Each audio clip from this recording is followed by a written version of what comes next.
오늘의 사연 시작합니다. 안녕하세요. 40대 보험왕으로 불리고 있는 여자입니다.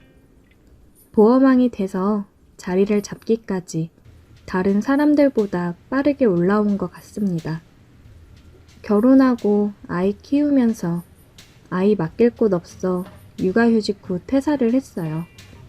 남편도 애나 잘 보라고 하더라고요. 두 돌 때까지는 계속 데리고 있다가 어린이집을 보냈습니다. 어린이집 보내고 나서 간간히 파트타임 알바를 하고는 했어요. 원래 일하던 사람이라 가만히 집에만 있는 게 많이 답답하기도 했고 용돈벌이라도 해야 애한테 조금이나마 더 좋은 것도 해줄 수도 있고 제 용돈으로 사용할 수도 있으니까요. 그렇게 간간히 알바를 하면서 지냈습니다. 제 딴에서는 집안의 보탬이 되고자 돈을 최대한 아꼈고 옷이며 화장품도 산 지가 언제인지 가물가물했어요. 제가 제 관리를 너무 안 해서였을까요? 저는 알바하고 아끼고 아껴 한 푼 두 푼 모아 적금이 만기가 되어 남편 선물 하나 살까 하고 백화점에 갔어요. 요즘 들어 관계가 소원해진 것 같기도 하고 선물도 하면서 오랜만에 분위기나 좀 잡아볼까 했습니다.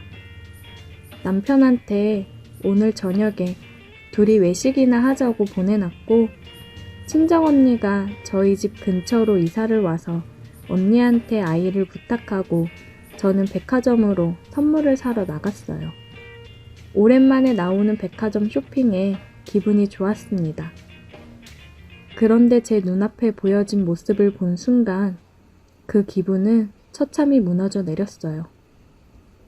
정말 오랜만에 보는 환한 얼굴을 하고는 웬 젊은 여자랑 어깨동무를 하고 행복해 보이는 모습이 보이더라고요. 내가 잘못 본 건가 싶어 저는 떨리는 마음을 부여잡고 조용히 뒤를 따라가 봤습니다.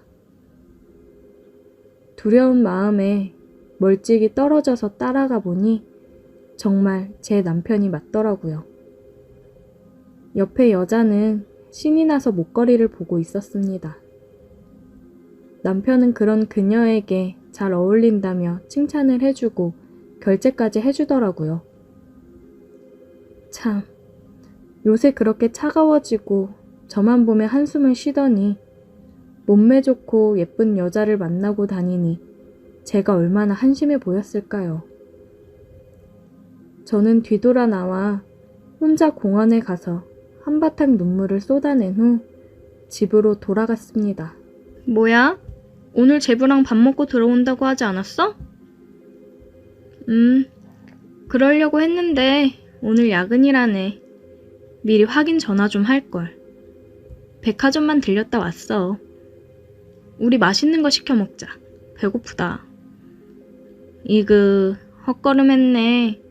먹고 싶은 거 시켜. 언니가 사줄게. 언니랑 저녁을 먹고 언니는 집으로 돌아갔고 아이를 재우고 나와 주방에서 혼자 맥주를 마시고 있다 보니 남편이 들어오더라고요. 어휴, 청승맞게 혼자 뭐하냐? 어디 갔다 와? 여태 일하다 왔지. 가긴 어딜 가.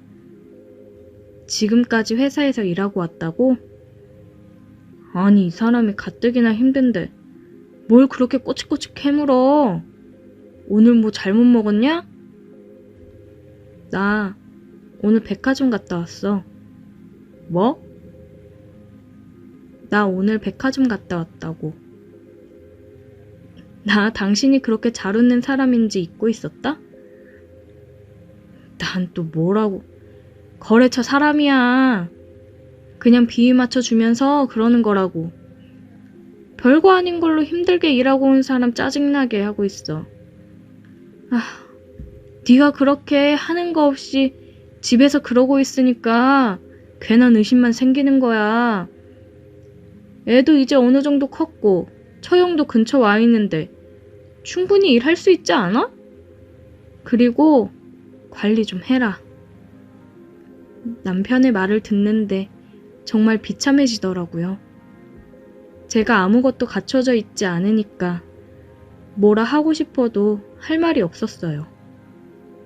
진짜 나도 일하면서 경제력을 갖춰야겠구나 생각을 했습니다. 친한 친구를 만나서 힘든 상황을 얘기를 했고, 친구는 제게 보험 쪽 일을 해보는 건 어떠냐고 제안을 해줬어요. 친구가 보험을 하면서 보험왕으로 불리며 잘 살고 있거든요. 친구는 남편이랑 성격 차이로 이혼을 했고, 이혼하고도 멋지고 당당하게 잘 살고 있어요. 너 그런 놈이랑 계속 살고 싶어? 그놈 바람핀 증거들 차근차근 모아놓고 돈 벌면서 애랑 나가 살아도 될 것 같다 싶을 때 이혼해. 너야 성격이 활발하고 좋으니까 잘하겠지만 내 성격에 보험 잘할 수 있을까? 먹고 살려면 뭐든 해야지. 못할 게 뭐가 있니? 너 그런 생각하면 평생 네 남편 바람피던 말던 쭈구리처럼 살아야 된다고. 그러고 살고 싶어? 친구의 충고에 정신을 차렸고 저도 일을 시작해야겠다 생각을 했어요. 백화점에 가서 남편 선물 대신 제가 입을 옷이며 신발들을 구입했습니다. 제 거를 이렇게 맘 편히 펑펑 사본 게 언제인지도 모르겠네요. 저는 친구의 도움을 받아 보험사에 입사를 했고 수습 기간을 가졌어요. 집에 와서도 열심히 공부를 했습니다. 남편은 매일 화장을 하고 옷을 챙겨 입고 나가는 저를 보면서 그냥 비웃으며 나가더라고요. 내 언젠간 반드시 저 콧대를 눌러줘야겠다 생각을 했습니다. 언니한테도 사정을 얘기하고 아이를 부탁했어요. 언니가 그냥 당장 나으라고 했지만 마냥 언니한테 신세질 수도 없는 노릇이고 바람 증거랑 어느 정도 경제력은 갖추고 나오고 싶었습니다. 친구 소개로 여러 사람들을 만나며 영업을 했어요. 역시나 친구는 살갑게 사모님들한테도 어머 언니 이러면서 잘하더라고요. 그리고 친구가 이번에는 진짜 잘 보여야 된다면서 얘기를 했습니다. 기업인들인데 잘 보이면 단체 상해보험이라든지 큰 건수들을 잡을 수 있다고 하더라고요. 그리고 잘하면 사람들 소개도 많이 해줘서 실적 올리는 거 금방이라고 했습니다. 지금 만나는 사람이 친구 SNS에서 저와 같이 찍은 사진을 보고 제가 마음에 든다고 얘기해 마련한 자리라고 하더라고요. 이제 너도 좀 즐기면서 살아. 돈도 벌고 연애도 할 수도 있는 거고. 예전에 잘 나갔던 김은희로 돌아와야지. 바람난 남편 뒷모습만 보고 살 거 아니잖아. 친구 말에 왠지 모를 힘을 받았다고 해야 될까요? 그래, 내가 뭐가 부족해서 바람난 남편한테 무시당하며 살아야 되나 싶었습니다. 나 좋다는 남자들 다 제쳐두고 만나 결혼했더니 이제와 젊은 여자랑 바람이 나서 나를 하찮게 생각하는 남편 생각 안 하고 당당하게 멋진 내 모습으로 돌아와야겠다 생각이 들었어요. 친구가 안내한 룸으로 들어가서 소개해준 이사 옆으로 가서 앉아 술도 따라주고 함께 마셨습니다. 제가 한 잔 드릴게요. 오랜만에 마시는 양주에 술이 금방 취하더라고요. 친구는 같이 온 일행이랑 따로 먼저 나갔고 저희 둘만 남았어요. 우리도 이제 갈까요? 저는 언니한테 오늘 늦을 것 같다고 연락을 남겨놓고 따라 나갔습니다. 예약해둔 룸으로 올라갔습니다. 씻고 올게요. 저는 화장실에 들어갔다가 나왔고 그 사람은 제게 입을 맞춰 왔습니다. 굉장히 부드럽게 안아주더라고요. 나는 은희 씨 좋은 마음으로 만나고 싶어요. 은희 씨 생각은 어때요? 저도 좋아요. 그냥 오랜만에 느껴보는 따뜻한 온도에 몸과 마음이 녹았어요. 저는 그 사람이랑 진지한 마음을 가지고 만남을 가졌고, 덕분에 보험 계약을 여러 개 체결하면서 보험왕 자리에 오르기도 했습니다. 남편은 점점 관리해서 예전보다 더 나아진 제 모습에 슬금슬금 들러붙더라고요. 저는 그런 남편한테 이혼 서류를 내밀었습니다. 이혼? 야, 내가 이혼을 해줄 것 같아? 나가서 돈 좀 벌더니 머리가 휙 돌았냐? 당신이 유책 배우자라는 증거는 다 준비해놨고 어쩔 수 없이 그럼 소송으로 가야지. 그렇게 무시하더니 이혼은 하기 싫어? 이혼해 줄 테니까 그 어린 여자랑 어디 잘 살아봐. 그 후로 아이와 함께 언니네서 지내고 있어요. 남편한테 당당히 먼저 이혼 서류를 내밀 수 있어서 너무 통쾌합니다. 앞으로 그 사람이랑은 언제까지 관계가 유지될지는 모르겠지만 정말 좋은 마음으로 오래 만나고 싶어요. 어떻게 보면 제 인생의 은인이나 마찬가지입니다. 오늘의 사연 여기까지입니다. 오늘도 들어주셔서 감사해요. 구독, 좋아요, 알림 설정 부탁드려요. 오늘의 사연 시작합니다. 평소와 같이 일을 하고 있던 어느 날이었다. 친구 형석이한테 전화가 왔지만 회의 중이라 받지를 못했다. 회의가 끝나고 형석이 녀석이 이 시간에 웬일인가 싶어 전화를 해보았다. 회의하느라 못 받았다. 준호야.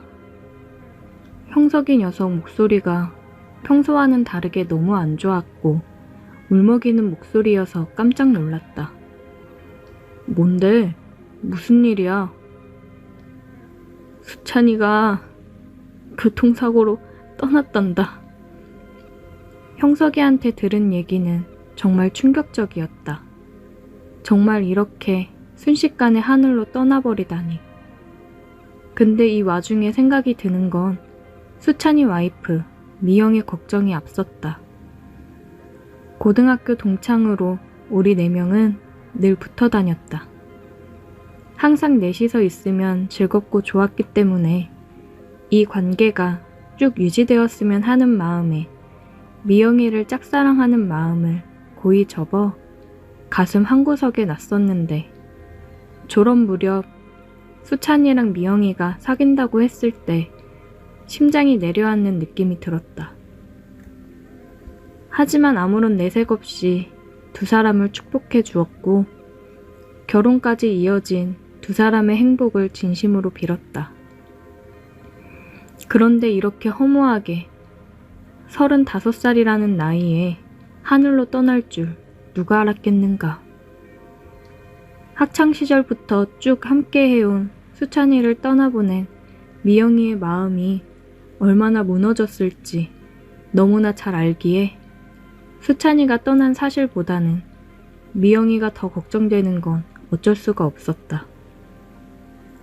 월급쟁이라 일하다 말고 당장 장례식장으로 갈 수는 없었기에 퇴근하기만을 손꼽아 기다렸고 부장님한테 사정을 얘기하고 이틀 연차를 썼다.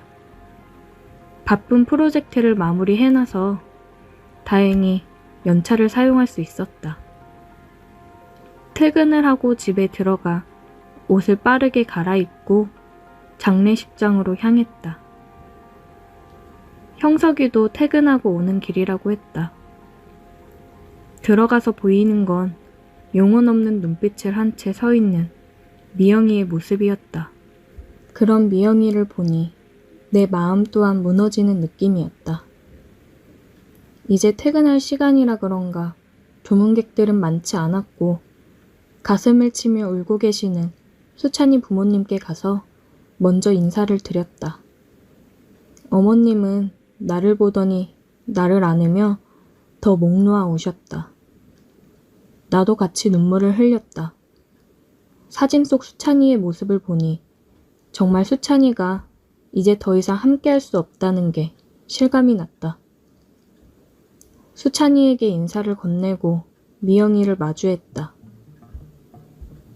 괜찮아? 미영이는 아무런 말이 없었다. 그냥 여전히 멍한 영혼이 없는 눈을 하고 있었다. 형석이가 왔고 우리는 조문객을 받고 함께 있었다. 시간이 흘러 수찬이의 발인까지 마무리를 했다. 형석이는 회사 일 때문에 먼저 가봐야 한다고 했고 나는 미영이를 따라 유품 정리를 도와주려고 했다. 차를 타고 가는 내내 미영이는 아무런 말이 없었다.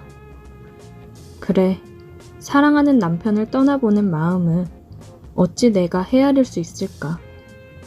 나도 아무런 말 없이 운전을 했다. 집에 도착을 했고 미영이를 따라 집으로 들어갔는데 미영이가 갑작스레 눈빛이 변하더니 웨딩 사진을 들고 바닥에 내던졌다. 그리고 집안 물건들을 던지며 소리를 지르기 시작했다. 미영아, 왜 그래? 정신 차려. 지금 뭐 하는 거야? 이거 놔! 이거 놔! 미영이는 힘들게 잡고 있던 이성의 끈을 놓친 것 마냥 소리를 지르며 집을 엉망을 만들어 놨다. 모든 걸 쏟아냈는지 미영이는 그제서야 주저앉아 목 놓아 울기 시작했다. 내가 할 수 있는 거라곤 그런 미영이를 안고 다독여주는 것밖에 없었다. 무슨 일이 있는 건지 물어보고 싶었지만 입이 떨어지지 않았다. 한참을 울고 진정이 됐는지 그제서야 말을 하는 미영이었다. 준호 너한테 너무 못 볼 걸 보였다.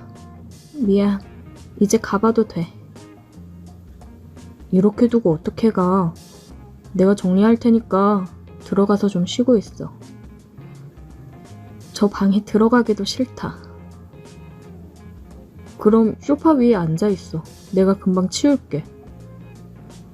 미영이는 소파 위에 앉아 또다시 영혼이 없는 눈빛을 하고는 멍하니 앉아있었다.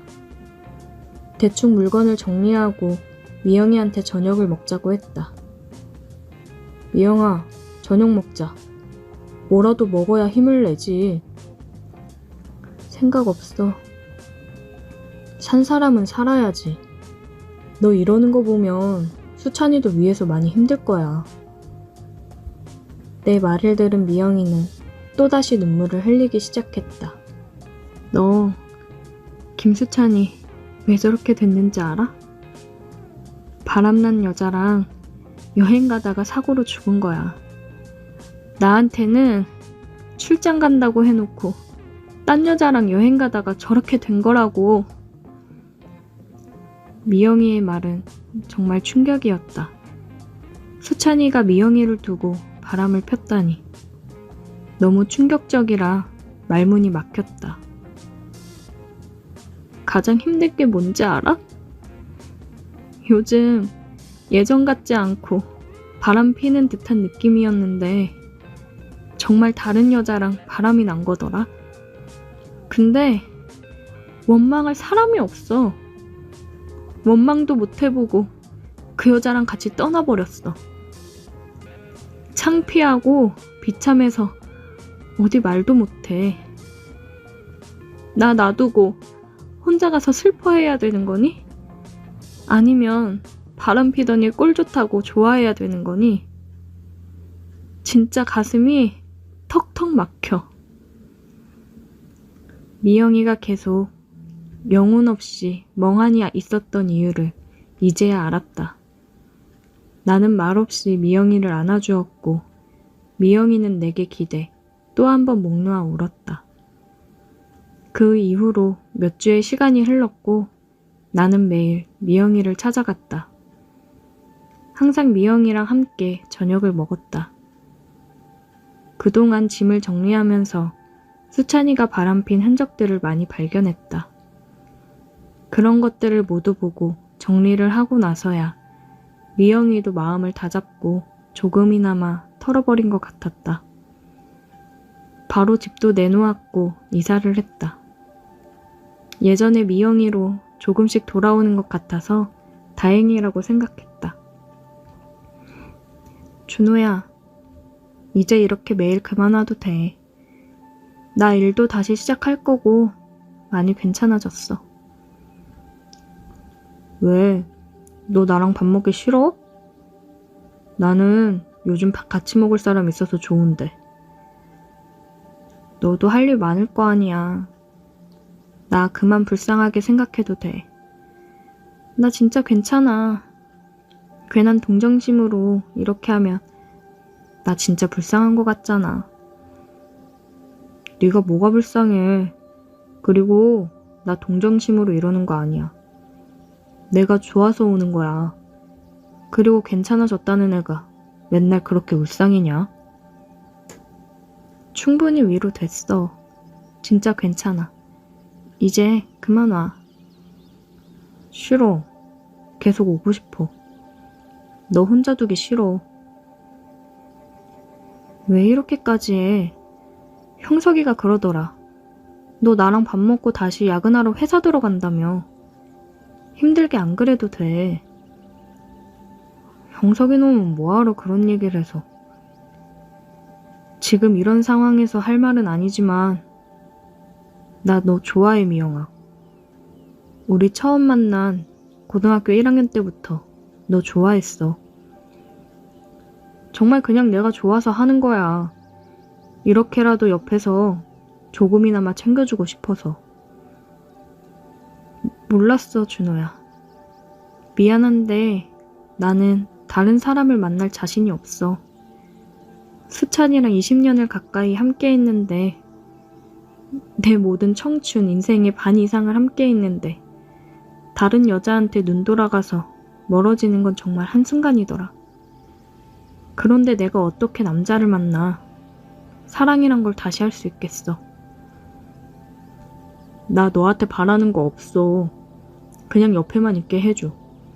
난 그거면 돼. 그러다 너무 힘들어서 기대고 싶은 순간이 생길 때 그냥 나한테 기대주기만 하면 난 그거로 충분해. 미영이는 말없이 밥을 먹었다. 그 이후로 나는 거의 매일 미영이를 찾아갔고 같이 저녁을 먹었다. 쉬는 날이면 근처로 바람을 쐬러 나가고는 했다. 미영이도 점점 편해지는 것 같았고 조금은 마음을 여는 듯 했다. 몇 달을 그렇게 했을까? 이번에 승진을 했는데 미영이가 축하한다며 맛있는 음식들을 해줬다. 술을 한 잔씩 하며 진솔한 대화를 이어갔다. 준호야, 사람 마음이라는 게 참 간사하더라. 정말 다시는 사랑 같은 거 안 할 줄 알았는데 너 이번에 바빠서 일주일 정도 못 봤었잖아. 그때 진짜 너무 허전하더라. 계속 생각나고 너가 없으니까 심장 한구석에 구멍이 난 느낌이었어. 미영아, 근데 솔직히 아직 너무 무서워. 너도 나를 떠나가지 않을까. 너까지 그러면 나 정말 앞으로 살기가 힘들 것 같거든. 그래서 내 마음을 너한테 얘기하는 게 많이 고민됐는데 너가 나를 좋아했다는 얘기를 듣고 생각해보니까 우리가 함께한 세월 동안 묵묵히 옆에서 나를 참 많이 챙겨줬더라. 그 마음이 너무 고마워서 나도 내 마음에 대해 얘기하고 싶었어. 정말 고마워. 많이 힘들 텐데 솔직하게 얘기해줘서. 그리고 나한테 마음 열어줘서 정말 고마워, 미영아. 나 17살 때부터 너를 좋아했고 너에 대한 내 마음 아직까지도 변함이 없어. 너만 괜찮다고 하면 나는 너랑 평생 함께 행복하게 해줄 자신 있어. 고마워, 준호야. 미영이는 눈물을 흘렸다. 나는 그런 미영이의 눈물을 닦아주었고 떨리는 미영이의 얼굴을 잡고 입술을 포개었다. 포근하고 따뜻했다. 그렇게 우리는 천천히 하나가 되었다. 내가 항상 꿈꿔오기만 했던 일들이 이루어지는 순간들이었다. 우리 상황을 다 전해들은 형석이는 축하한다고 얘기해줬다. 너 미영이한테 고백하려다가 수찬이가 먼저 고백해서 고백도 못한 거 아는데 이렇게 둘이 다시 이어지려고 그동안 네가 연애도 제대로 안 하고 여태 결혼도 안 했나 보다. 둘이 인연은 인연인가 봐. 수찬이 하늘에서 미영이한테 덜 미안하게 네가 잘 해줘라. 나와 미영이는 제대로 된 연애를 먼저 시작했고 좋은 마음으로 만남을 이어가고 있다. 많은 아픔을 가진 이 여자를 정말 행복하게 해주고 싶다. 오늘의 사연 여기까지입니다. 오늘도 들어주셔서 감사해요. 구독, 좋아요, 알림 설정 부탁드려요. 오늘의 사연 시작합니다. 안녕하세요. 저는 50을 바라보고 있는 남자입니다. 아들, 딸 하나씩 키우고 있는 중입니다. 그냥 평범하게 직장 생활을 하고 있습니다. 와이프는 사업을 하나 시작했는데 대박이 나서 아주 저보다 바쁘게 지내고 있습니다. 뭐가 그리 바쁜지 매일 늦게 들어오더라고요. 집안일은 이제 뒷전입니다. 그래서 대부분 청소나 빨래 같은 건 제가 다 하는 편인데 음식하는 거는 마음대로 안 되더군요. 애들도 한참 잘 먹을 때인데 매번 배달 음식 먹는 것도 좀 그래서 와이프한테 한 소리 했습니다. 여보, 매일 시켜 먹는 것도 한계가 있어. 반찬 좀 해놓으면 안 돼? 내가 대충 꺼내 먹고 데워 먹을게. 다른 건 내가 다 하잖아. 밥만 좀 부탁해. 밥 타령은 진짜 시켜 먹는 게 얼마나 편하고 맛있어. 그냥 대충 좀 먹으면 안 돼? 나는 뭐 노니? 나도 진짜 몸이 10개라도 모자라. 힘들다고. 내가 그거 모르는 거 아니잖아. 그래서 청소, 빨래, 설거지, 분리수거 내가 안 해? 내가 다 해. 그거 하는 걸로 내가 당신한테 투정 부린 적 있어? 밥 먹는 거는 애들도 있으니까 좀 신경 써 해달라고 하는 거지. 내가 하는 건 맛없다고 애들도 안 먹으려고 하니까 그러는 거 아니야. 밥 해주는 게 그렇게 어렵니? 밥 해줄 시간이 없다니까? 내가 몇 시에 들어오는데 나 진짜 하루 종일 하는 게 일이야. 나는 그럼 언제 쉬는데? 이제 자리 잡기 시작해서 잘 되는데 계속 치고 나가야 될 거 아니야. 이해 좀 해주면 안 돼? 내가 도우미 아줌마 부를게. 당신도 그러면 좀 편할 거 아니야. 아니 무슨 도우미야. 그냥 밥만 좀 해주면 되는걸. 그러니까 나도 밥하기 힘들다고. 자기가 차려 먹을 거 아니면 도우미 써 그냥. 내가 알아서 부를 테니까.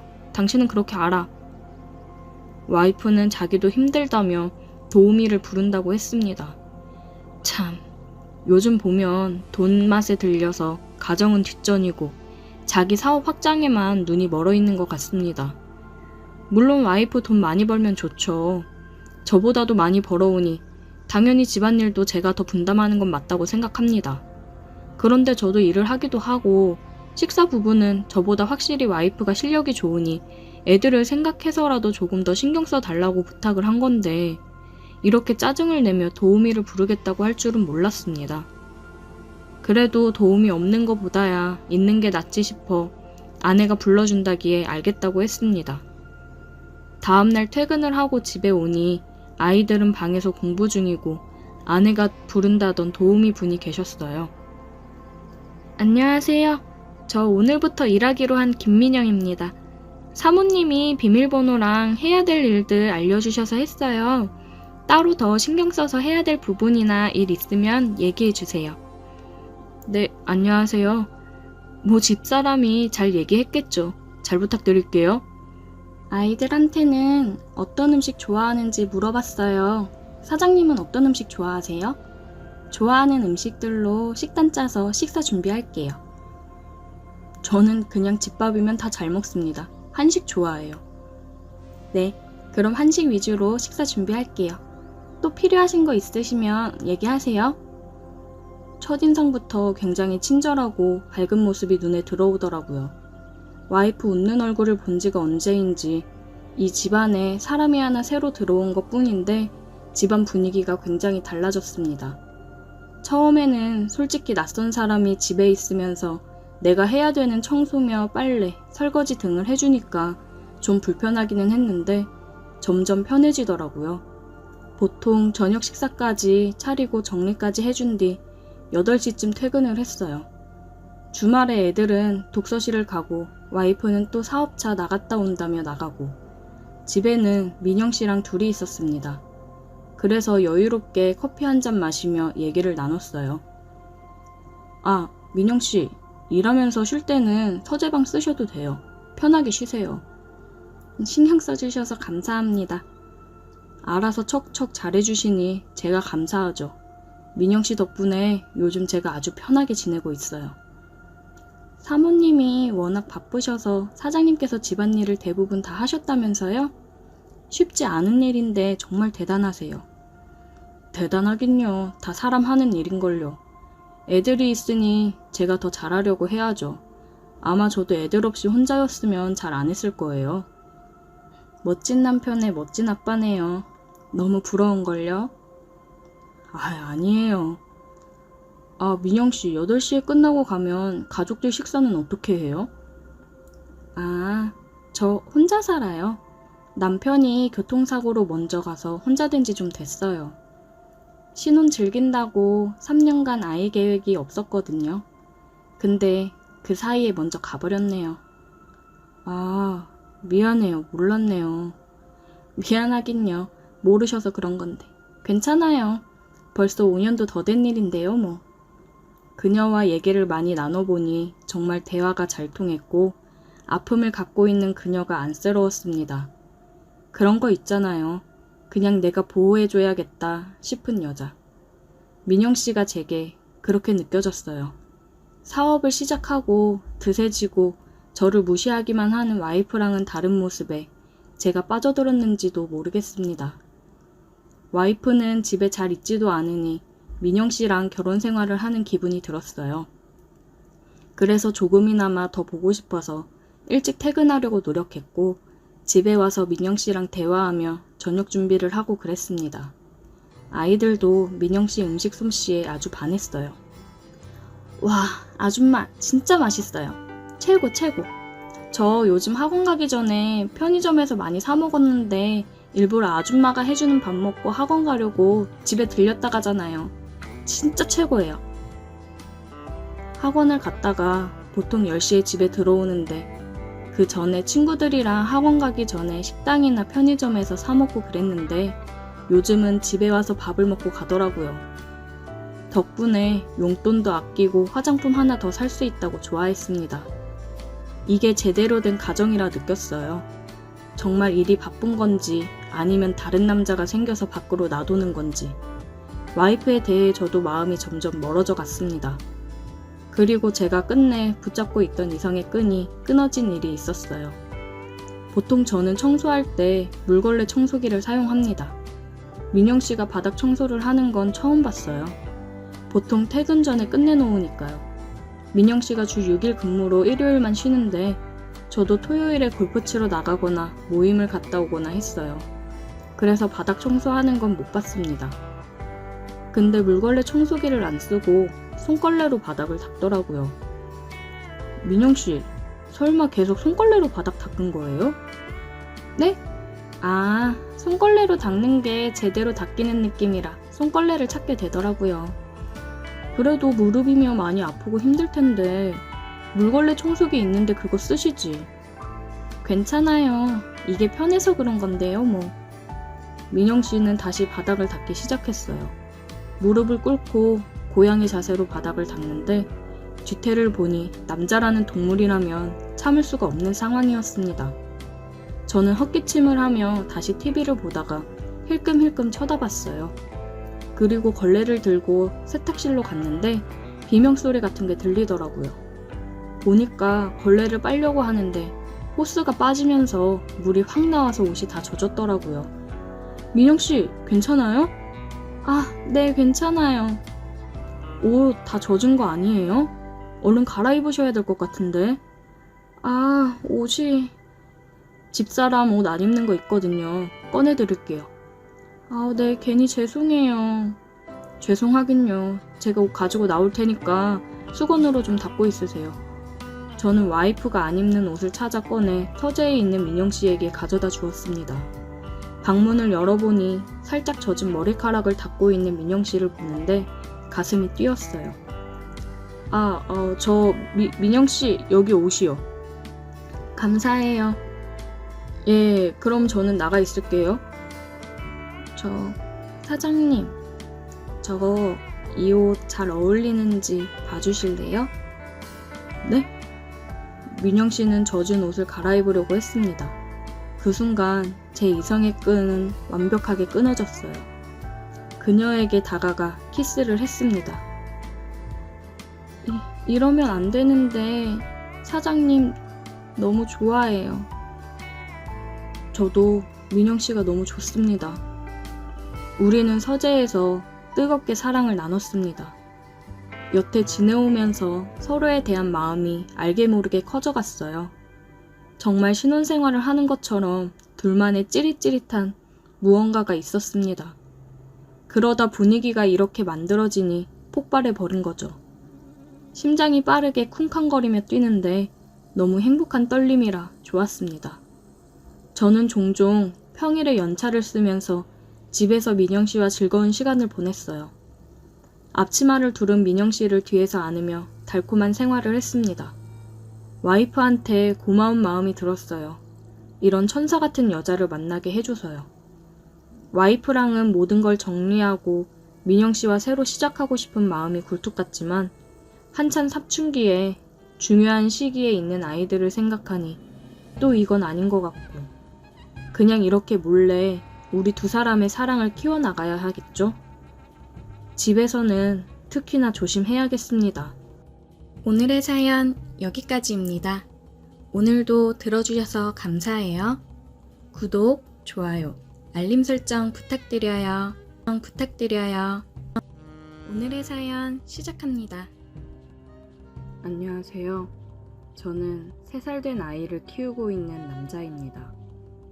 아내를 아이 둘 지나고 사고로 잃고 현재 장모님이랑 아이 이렇게 셋이서 함께 살고 있습니다.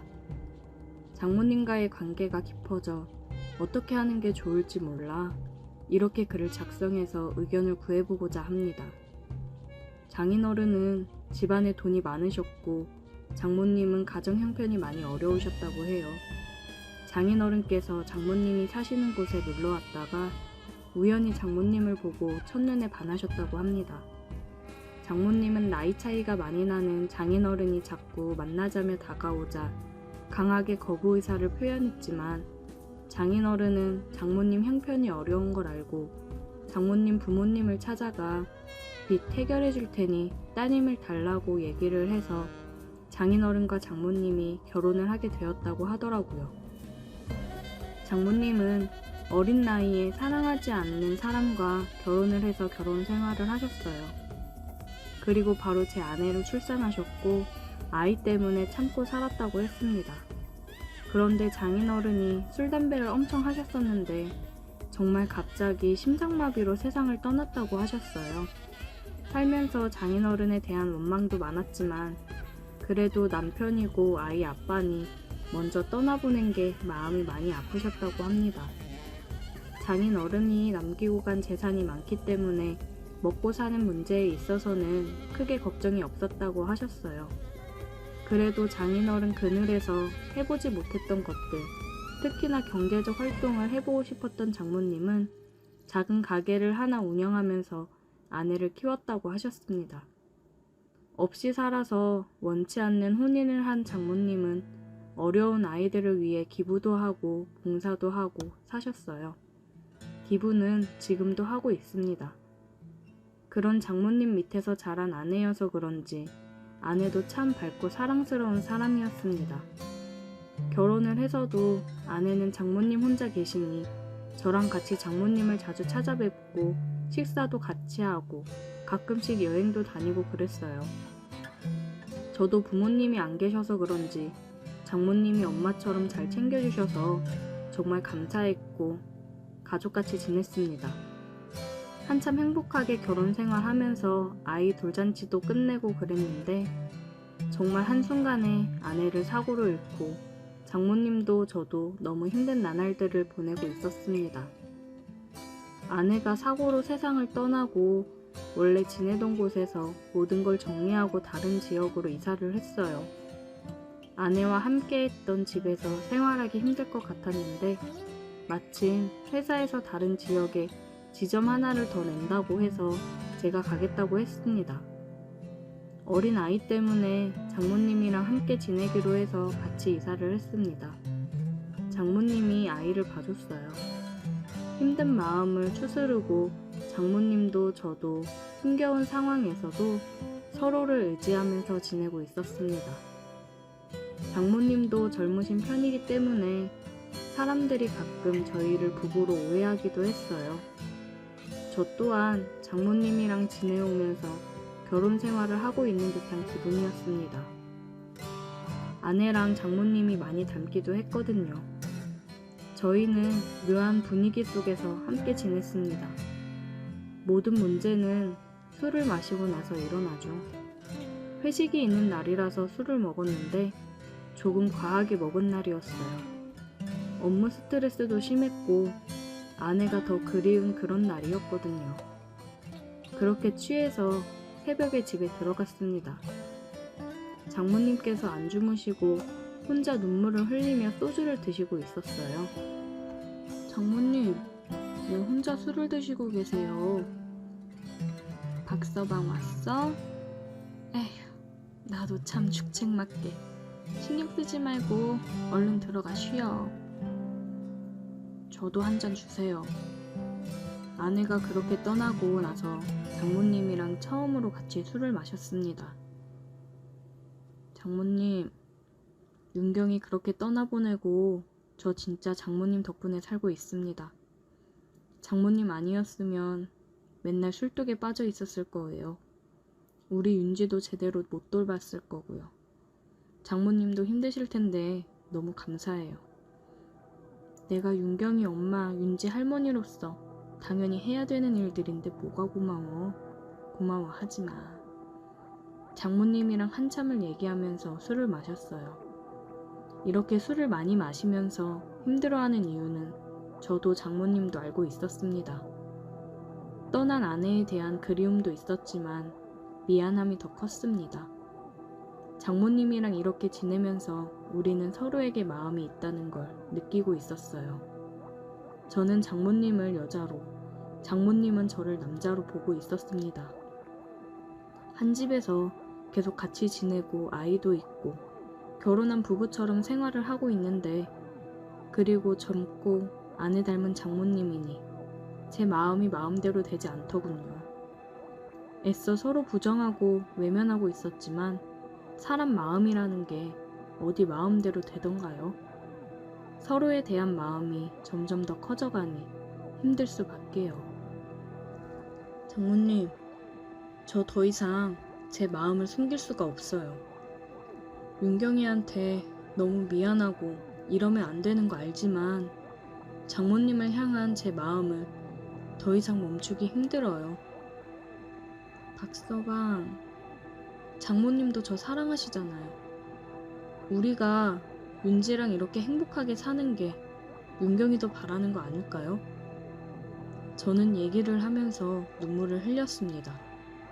장모님이 눈물 흘리는 저를 보며 눈물을 닦아주었고 우리는 서로의 눈을 바라보았습니다.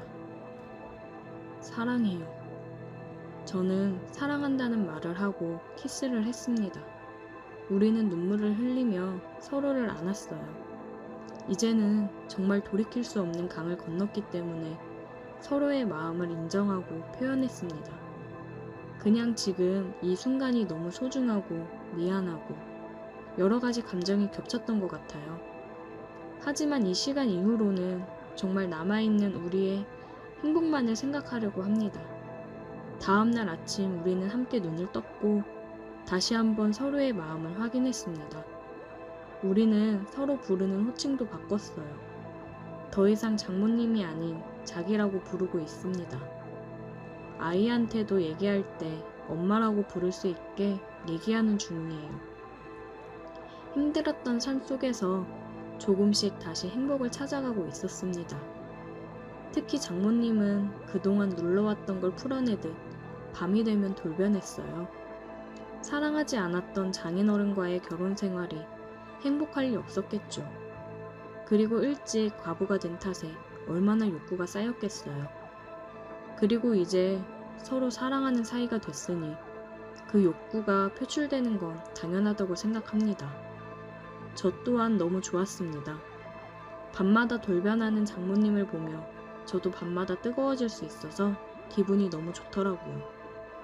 퇴근하고 오면 항상 그랬듯이 맛있는 저녁을 준비하고 뽀뽀를 하며 저를 반겨주는 사람이 있으니 집에 들어오는 것도 행복입니다.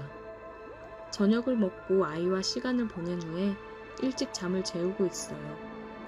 온전히 우리 둘만의 시간을 보내기 위해서 빠른 육퇴를 하고 있습니다. 문화센터만 다니다가 아이를 어린이집에 보내기 시작했고, 아이가 어린이집에 가 있는 시간이면 제가 평일 연차를 내고 둘이서 영화도 보고 맛있는 것도 먹으러 가고 남들처럼 평범한 데이트를 하며 지냈습니다. 이렇게 행복한 날들을 보내는 와중에도 한 가지 걱정이 되는 건 아이가 컸을 때 혹시나 우리 사이가 일반적이지 않다는 걸 알았을 때 많은 상처를 받을까봐 걱정이 되네요. 평생 장모님을 엄마로 알고 살아갈 수 없을 테니까요. 이렇게 행복하다가도 그런 부분을 생각하며 또 한없이 생각이 많아지는 밤을 보내고 있어요. 우리는 가족으로 행복하게 살아가고 싶은데 커가면서 모든 걸 알게 되는 딸의 마음을 생각했을 때는 정말 이러면 안 되는 건가 싶기도 합니다. 우리 딸도 모든 걸 이해해 줄 수 있을까요? 그건 저희의 큰 욕심이겠죠? 어떻게 하는 게 현명한 방법일까요?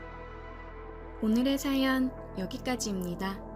오늘도 들어주셔서 감사해요.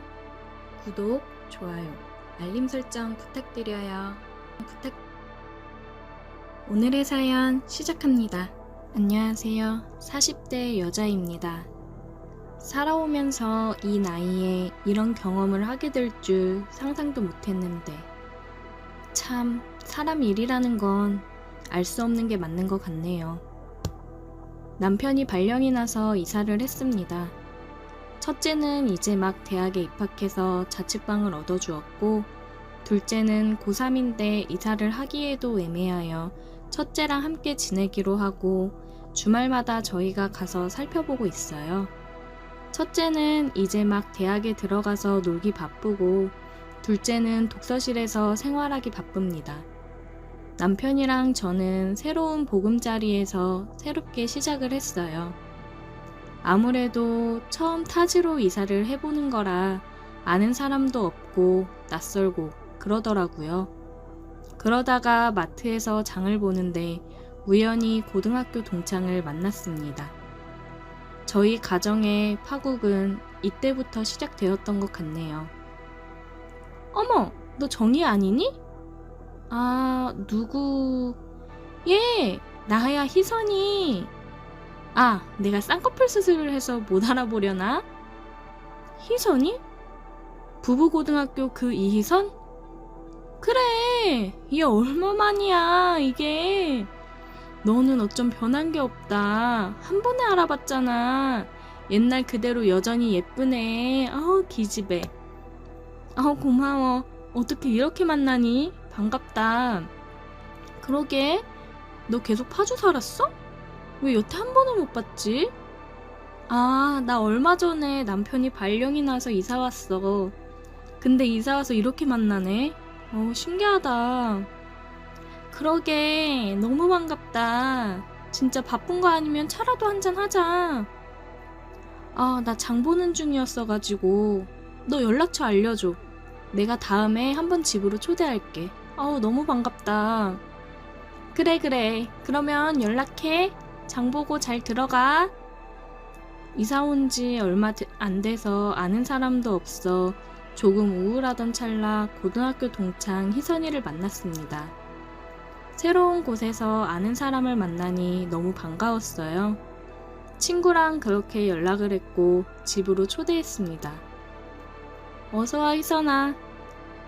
와, 집도 좋다 정이야. 이거 그냥 과일 좀 사왔어. 그냥 오지 뭘. 이런 걸 사오느라 그래. 잘 먹을게. 간단하게 점심을 준비해서 먹었고 친구가 사온 과일과 조각 케이크를 준비해서 커피랑 함께 내왔어요. 어머! 이거 커피 너무 맛있다.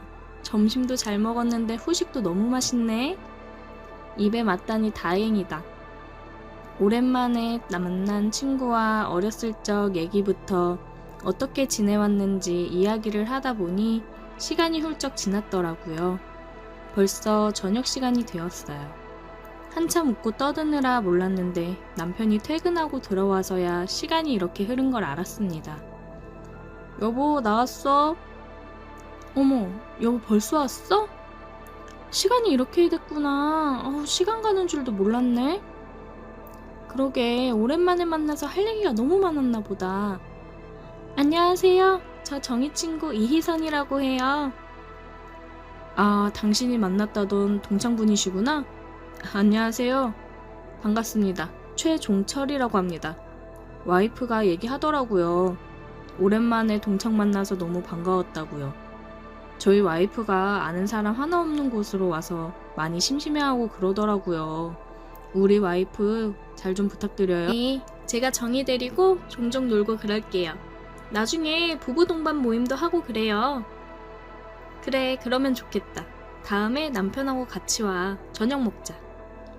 다음에는 내가 초대할게. 시간 너무 늦었다. 우리 신랑도 기다릴라. 또 보자. 조심히 가. 조심히 들어가세요. 네, 안녕히 계세요. 희선이랑은 거의 매일 만났어요. 아줌마들이 할 일이 뭐가 있겠어요. 그냥 만나서 수다 떨고 커피 한잔하고 집안일 하는 게 일상인데 같이 쇼핑도 다니고 맛있는 것도 먹으러 다니고 그랬습니다. 아는 사람이 없으니 희선이랑 급격하게 가까워졌어요. 희선이가 남편이랑 같이 저녁에 초대를 했습니다. 와인 한 병 사들고 갔어요. 희선이 남편이랑도 반갑게 서로 인사를 하고 즐거운 저녁 식사를 했습니다. 그리고 과일이랑 와인 한 잔씩 하면서 얘기 나누다 보니 남편들도 친해졌어요. 저희 남편이 나이가 조금 더 있었는데 형님 하면서 희선이 남편분이 잘 따르더라고요. 그 이후 부부끼리 종종 만났고 남편들은 따로 골프 치러도 나가고 했습니다. 한 번은 펜션을 잡아서 놀러 가자고 했어요. 라운딩하고 와서 펜션에 와서 바베큐도 먹고 하자고요. 서로 일정을 잡아서 펜션을 잡았어요. 오랜만에 골프를 치려고 하니까 처음에는 잘 안 되다가 점점 감이 잡혀서 잘 되더라고요. 펜션에 도착해서 씻고 바베큐를 준비해서 술이랑 함께 먹었습니다. 나름 운동 후에 먹는 술이라 그런지 굉장히 잘 넘어갔어요. 한참을 술이랑 고기랑 먹었습니다. 저를 포함해서 다들 많이 취했습니다. 남편은 소파에 누워 있었고 희선이는 방으로 가서 누워 있었어요. 저는 좀 걸으면서 술 좀 깨야겠다 싶어 밖으로 나왔습니다. 펜션 뒤쪽으로 산책하기 좋게 산책로가 있었거든요. 한참을 걷고 있었는데 뒤에서 누가 따라 나왔어요. 너무 놀라서 소리를 지를 뻔했는데 제 입을 막으면서 쉿, 저예요 하면서 말을 하더라고요. 석현씨? 깜짝 놀랐잖아요. 저기서부터 불렀는데 정희씨가 못 들었는지 그냥 가더라고요. 위험하게 늦은 시간에 혼자 뭐해요. 그냥 술 좀 깰 겸 좀 걷다가 들어가려고요. 저도 그럼 술 좀 깨야겠네요. 같이 걸어요. 희선이는 아직 자요? 네. 어쩐지 주량을 너무 넘어서 마신다 했어요. 많이 즐거웠나봐요. 저희 남편도요. 저렇게까지 술 많이 마시는 거 처음 봤어요. 석현씨랑 요즘 골프도 치러 다니고 이런 모임이 처음이라 그런지 들떴나봐요. 형님은 좋으시겠어요. 정희 씨 같이 예쁘고 애교도 많은 와이프도 있고. 네? 석현 씨도 희선이 같은 좋은 와이프 있잖아요. 희선이도 참 좋은 여자죠. 근데 너무 털털해서 탈이에요. 그게 희선이 매력인걸요. 한참을 얘기하면서 걷고 있는데 석현 씨가 슬쩍 제 손을 잡더라고요. 저는 깜짝 놀라서 손을 빼려 했는데 더 꽉 붙잡았습니다.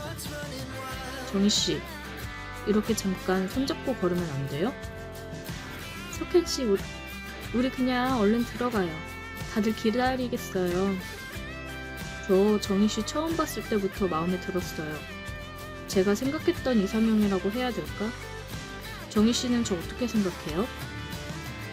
석현 씨, 자꾸 이러면 저 희선이 얼굴 못 봐요. 이러지 마세요. 술도 취했는데 저보다 어린 남자가 이렇게 적극적으로 들이대니까 저도 미치겠더라고요. 저 실수 한 번만 할게요. 그 말을 끝으로 석현 씨는 저에게 입을 맞췄습니다.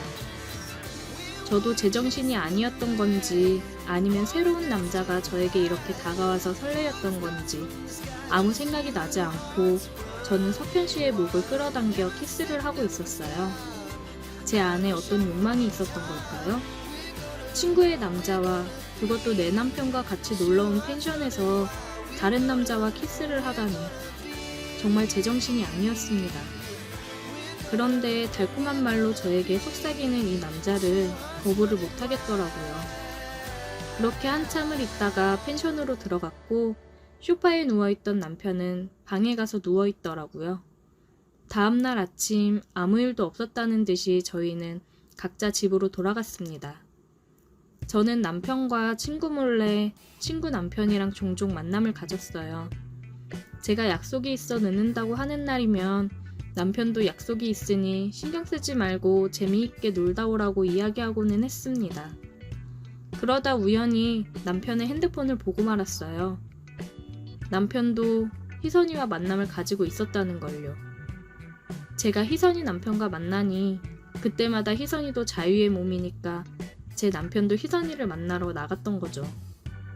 그 사실을 알고 충격을 받았지만 제가 한 짓이 있으니 남편한테 뭐라고 하지도 못했습니다. 얼마 후 희선이한테 연락이 왔어요. 좀 만나자고요. 저는 희선이도 뭔가 눈치를 챘나 싶었습니다. 희선이가 집으로 와서 얘기를 하더라고요. 너 내 남편이랑 만나지? 미안하다. 미안할 거 없어. 너도 아는 것 같은데 나도 네 남편이랑 만나는 거. 얼마 전에 알았어. 나랑 네 남편도 그때 펜션에서부터였어. 내가 소파에서 자고 있는 네 남편 꼬셨거든. 같이 만나면서 보니까 굉장히 다정하고 능력 있는 사람이라 너가 부러웠고 네 남편이 탐나더라? 뭐라 할 말이 없다. 내 남편이랑 네 남편은 아직 우리가 알고 있다는 거 몰라. 너는 내 남편이랑 어떻게 하고 싶어? 여기서 그냥 관계 정리하는 게 맞는 것 같아. 아니, 나는 네 남편 계속 만나고 싶어. 너도 그러니까 내 남편 계속 만나.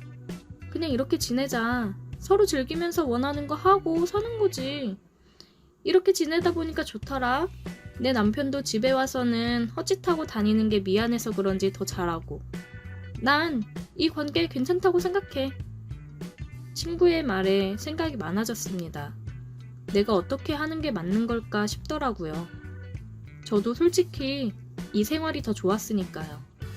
친구 말처럼 밖에서 석훈 씨를 만날 때는 연애하는 것처럼 설레고 심장이 뛰었고 집에서는 더 다정하게 저를 챙기는 남편이 좋았습니다. 친구한테는 생각을 좀 해보겠다고 했어요.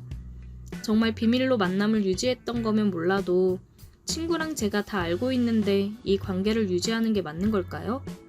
제가 한 짓이 있으니 폭풍이 어떻게 다가오든 감수해야 되는 거겠죠? 서로 원하는 걸 찾아서 즐기고 있으니 그냥 이대로 지내는 게 맞는 걸까요? 오늘의 사연 여기까지입니다. 오늘도 들어주셔서 감사해요. 구독, 좋아요, 알림 설정 부탁드려요. 오늘의 사연 시작합니다. 안녕하세요. 얼마 전 너무 황당하고 믿기지 않는 일을 겪어서 이렇게 사연을 보내봅니다. 아직도 심장이 떨리고 아내 얼굴을 어떻게 봐야 할지 모르겠습니다. 아내가 쌍둥이라 연애할 때도 저를 자주 놀리고는 했는데 이번에는 놀리는 정도가 아니라 있어선 안 되는 일이 벌어졌어요. 제 아내와 처제는 1분 차이의 쌍둥이입니다. 처음 보는 사람은 누가 제 아내고 누가 처제인지 절대 구별 못할 정도로 똑같이 생겼습니다. 둘 다 체형도 비슷하고 키도 똑같고 쌍둥이여서 그런지 취향도 비슷해서 평소에 하고 다니는 헤어스타일도 똑같고 안 그래도 쌍둥이라 똑같이 생겼는데 화장법도 똑같이 해놓으니 동일 인물이나 다름이 없습니다. 연애 시절에도 아내와 처제가 장난을 많이 쳤는데 그때마다 매번 속았어요. 만나기로 한 장소에서 저를 보고 웃으며 손을 흔들고 있길래 뛰어가서 안았는데 오빠 왔어? 아내와 다른 목소리에 깜짝 놀랐고 제 아내는 저 멀리서 그 모습을 웃으며 쳐다보고 있더라고요. 모든 게 똑같은 둘이 하나 다른 게 있다면 목소리였거든요. 그나마 목소리가 둘이 조금 달라서 구분할 수 있었어요. 아무튼 처제와 제 아내 둘 다 엄청 미인형이라 친구들이 부러워했습니다. 아내도 미인인데 처제까지 똑같은 미인이라서 좋겠다면서요. 그런데 사실 처제가 이쁜 게 제 입장에서 무슨 좋은 일이 있겠습니까? 괜히 둘이 같이 있을 때 헷갈리기만 하지. 저희는 결혼하고 나서도 친하게 지냈기 때문에 처제가 우리 신혼집에 자주 놀러 왔습니다. 그러다가 저번 주 금요일에 월차 내고 우리 집에 놀러 와서 셋이 간만에 같이 PC 게임도 하고 놀았습니다. 처제랑 셋이서 게임을 자주 해서 방 하나는 PC 세대를 넣어 PC방처럼 꾸며놨거든요. 와이프와 저도 주말에 쉬었기 때문에 셋이서 작정하고 3시간 정도 게임을 하고 배달 음식을 시켜 술을 진탕 마셨습니다. 회와 소주로 시작한 술판은 안주와 술이 모자라서 치킨도 시키고 편의점 냉동식품까지 먹으면서 새벽 늦게까지 이어졌습니다. 아예 작정하고 시작한 술판이었기 때문에 끝을 보일 생각을 안 했고 저는 두 여자 사이에서 점점 술에 취해 지쳐가고 있었습니다. 아내와 처제는 누가 쌍둥이 아니랄까봐 주량도 엄청난 것까지 똑같았습니다. 연애 시절부터 항상 술을 마시면 제가 먼저 만취 상태였고 아내와 처제 셋이서 함께 술을 마시는 날에는 정신을 차리기 힘들었습니다. 이제 그만 좀 마시자고 애원해도 두 여자는 진짜 마지막이라면서 소주를 또 한 병씩 냉장고에서 꺼내왔고 중간중간 희미해져가는 정신줄을 간신히 붙잡으며 그날은 그래도 제가 꽤 오래 버텼습니다. 처제는 요즘 썸 타던 남자랑 잘 안 돼서 속상하다고 그날따라 술을 더 마시더라고요. 주변 친구들도 하나둘 결혼하고 남자친구 다 있는데 처제는 오래 만난 남자친구랑 헤어지고 나서 솔로로 지낸 지 1년 정도 되었습니다. 그러다 보니 자기 너무 외로워 죽겠다며 남자라도 소개시켜 달라고 징징거리더라고요. 아니 형부, 혼자 외로이 늙어가는 이 처제가 불쌍하지도 않아? 남자 좀 소개시켜 줘봐. 처제가 눈이 너무 높은 거 아니야? 주변에 남자도 많잖아. 이제 결혼 생각해야 되는데 괜찮은 남자가 없으니까 그렇지. 나도 형부처럼 좀 착하고 가정적인 남자 만나고 싶다고. 나 같은 남자가 드물긴 하지. 초저녁부터 시작된 술자리는 새벽 3시가 넘는 시간까지 이어졌고 결국에 저를 포함해서 두 여자 모두 술에 취해서 비틀대고 있었어요. 그때까지는 어찌저찌 정신력으로 버티고 있었는데 아내에 이어서 처제도 옆으로 쓰러져 누웠고 저는 속이 너무 안 좋아서 토를 하고 싶었지만 나오지 않아서 바깥바람이라도 쐬고 와야겠다 생각이 들어 밖으로 나가 담배 한 대 피우고 10분 정도 바람을 쐬고 집에 들어왔습니다. 집으로 비틀대며 들어왔는데 거실에서 누워있던 두 사람이었는데 아내는 안방 침대 위에서 잠들어 있었고 처제는 거실 소파 위에서 담요를 덮고 잠들어 있었습니다. 거실 테이블 위에 술병과 먹던 음식들도 그대로 있고 다들 취해서 힘드니 그냥 내일 치워야겠다 생각을 했고 저도 너무 피곤하고 제정신이 아니어서 침대에 누웠습니다. 근데 남자라는 동물은 아무리 술에 취하고 힘들어도 옆에서 자고 있는 아내를 보면 어쩔 수 없이 몸이 반응하게 되더라고요. 저는 옆으로 누워 곤히 자고 있는 아내를 꽉 껴안았습니다. 아내에게 키스를 했어요. 그러고는 뜨거운 사랑을 나눴습니다. 그러다가 터져나오는 목소리에 저는 깜짝 놀랐어요. 아내가 아니라 처제였습니다. 처제는 많이 취했는지 제정신이 아닌 것 같았고 저는 너무 놀라서 이 상황을 어떻게 해야 되나 혼란스러웠습니다. 저는 정신을 번쩍 차리고 이불까지를 챙겨 옷방으로 들어갔습니다. 술이 확 깨는 것 같았어요. 저는 제발 만취 상태인 처제가 아무것도 기억하지 못했으면 좋겠다고 생각을 했고 잠이 들었습니다. 자고 일어났더니 거실은 깔끔히 치워져 있었고 아내가 해장국을 끓여서 아침을 준비하고 있더라고요. 일어났어? 가서 혜진이도 좀 깨워. 어? 처제? 응, 알겠어. 자고 있는 처제를 깨우라는 아내의 말에 저는 괜히 긴장을 했습니다. 처제, 아침 먹어. 알겠어요. 나갈게. 식탁에 마주 앉아서 밥을 먹는데 처제는 아무것도 기억하지 못하는 것 같았습니다. 아, 머리 아파. 어제 진짜 너무 많이 마셨나봐. 나 왜 안방에서 자고 있지? 그러게, 나도 거실에서 잠들고 네 형부는 옷방에서 잠들었더라. 우리 다 제정신이 아니었나봐. 나도 취해가지고 옷방에서 잠들었더라고. 우리 이제 진짜 적당히 마셔야겠다. 머리가 너무 아파. 역시 언니 해장국은 속 푸는 데는 진짜 최고다. 아내도 그렇고 처제도 그렇고 필름이 끊겨서 정말 다행이라고 생각했습니다. 짧은 순간이었지만 너무 좋았던 밤이었는데 아쉬운 마음이 드는 제가 정말 나쁜 놈인 것 같습니다. 이건 정말 평생 혼자만의 비밀로 간직한 채 살아야겠습니다. 그런데 아내와 처제의 얼굴을 볼 때마다 혼자서 죄책감이 드는 건 어쩔 수 없는 것 같네요. 처제가 정말 기억을 못하는 게 맞는 거겠죠?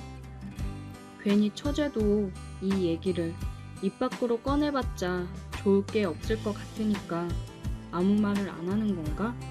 생각도 들더라고요.